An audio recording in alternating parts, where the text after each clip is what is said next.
What's up, everybody? Welcome to Podcast Now. I'm Alex, and in this video, I want to talk about my impressions of Marvel's Spider-Man 2 after 5 hours of playing it. Firstly, I want to give a shout out to Sony / Insomniac / PlayStation, or whatever you want to say, for providing me a code for this game. I don't know if you guys saw the Twitter. They did give me a code earlier Thursday, so I got some hours in. I have a lot more to do, and so what I want to do is, well, again, generally talk about what I've experienced so far, and then we'll do a full review in a few days once I've beaten the game. This is probably, in terms of like an opinion piece, this is all I'm going to do until the game is beaten. And so let's jump into it. Well, number one, I love it. I think this is a really, really good game. It's very familiar. It feels very familiar, and I don't know if that's because I just played, the first game, or replayed it, I should say, and Miles. I played them back maybe a month and a half ago, but it does feel familiar in a sense. In another sense, it does feel like everything plus some.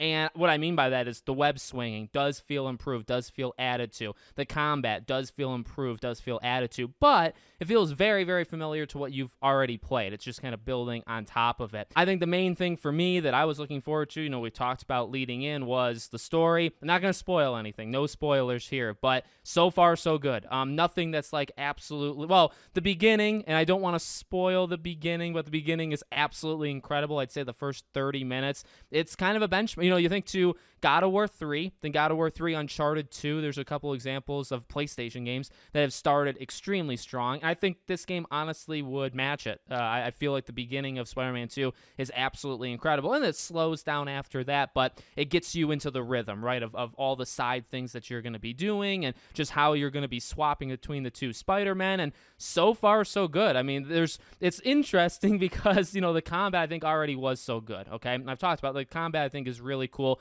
with gadgets, especially when you're using everything. I think it can be a lot of fun in the first game. And then, again, now in this game, I think it's even better. I think they've added the necessary things to both of them. Miles feels more powerful. Peter feels more powerful. And more important than that, they both feel kind of unique, which hopefully they should, right? Because you're going to want to be swapping between them.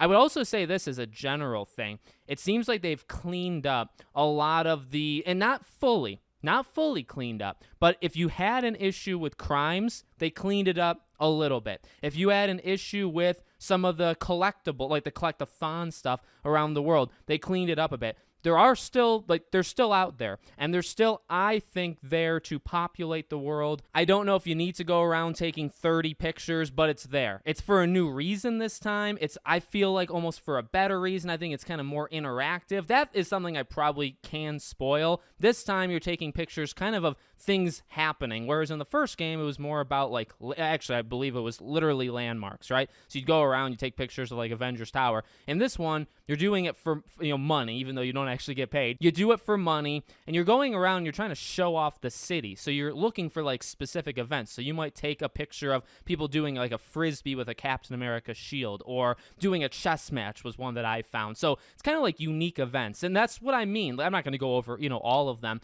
but my general point is, for me, I wasn't a big fan of like the picture taking or like collecting backpacks. They're fun, but they're just there to kind of populate the world, and I don't personally think you really needed them. They're really there for like the coins or the gadgets and all that kind of stuff to then upgrade things. That's what they're there for. And for this game, I feel like they just gave more meaning behind it. So again, like side missions, they're a little bit more improved. Crimes, they're a little bit more dynamic. They actually feel much less like you're not doing as much in the crimes, which I think is totally fine. You kind of get in, do something, and actually a really good example of this would be like the cars when there's a speeding chase. In this one, it's vastly like less of what you're doing than in the first game. There's not as many quick time events. You're not spamming things as much, but you're solving the car, dilemma. You get your points and you leave. And I think it works. I don't know if it's perfect, but it's definitely more improved than the first game. Web swinging is more fun. They're more dynamic. They will move around more. They'll swing with one hand more often. There's just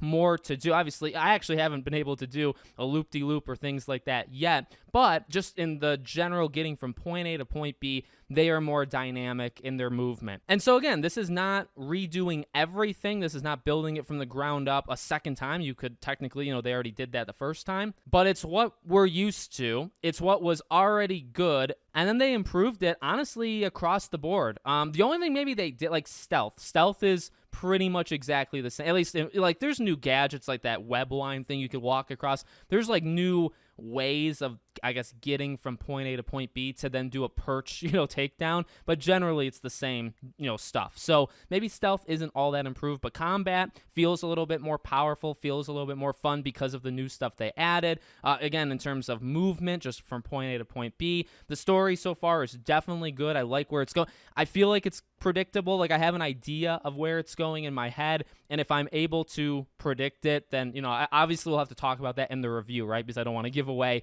even where I'm at in the story. But everything so far so good. I mean, I think this is an extremely good game. It's what we wanted, I believe, at least right now, and I'm having a blast. I mean, I've played, again, like these 5 hours that I've played, I just played them back to back. Like, I didn't stop, and I just collected all the gameplay and all the footage, and here we are. So let me know what you guys think in the comments. If there's any questions, things that I didn't talk about that you want me to talk about, let me know. I'll leave a comment back to your comment. Like I said, I think we'll do like maybe tips or tricks and maybe gadgets to get first. Like, I got some video ideas planned, but in terms of like my opinion of the game itself, this is probably it until Saturday, Sunday, Monday when I beat the game, and then we'll do a review, we'll do story explained, ending explained, all that jazz. Okay, let me know what you think. Make sure you're subscribed, bell icon turned on, and I hope to see you all on the next one.